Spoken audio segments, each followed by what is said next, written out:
to fix can't uninstall Windows Update on Windows 11 and Windows 10. If you are trying to uninstall any Windows latest update, and if you fail to uninstall, then here are the various methods to uninstall Windows latest update. And the first one is perform a system restore. Go to Windows run command box by pressing Win plus R shortcut key, and here type RSTRUI.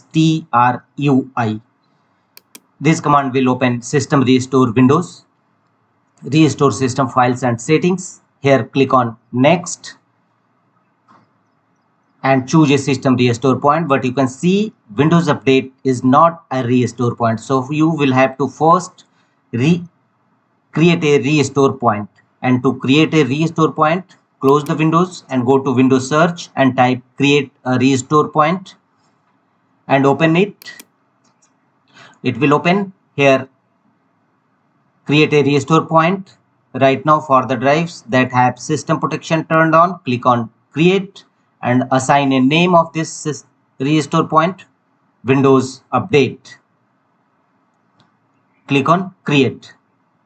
Now you have successfully created a restore point. Now again go to system restore Windows by pressing Win plus R shortcut key, command RSTRUI.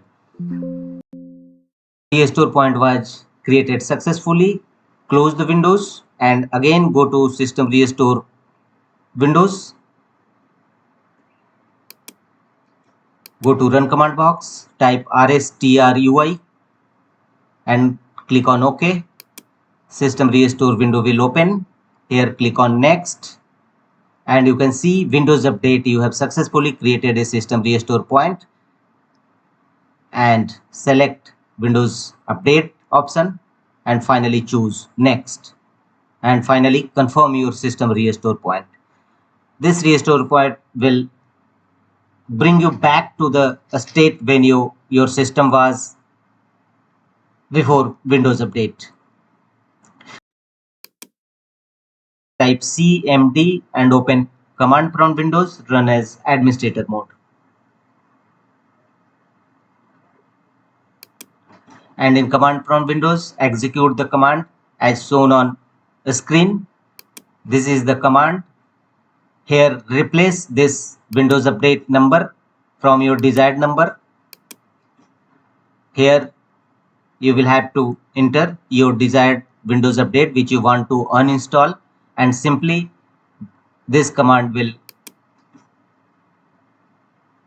uninstall your Windows update.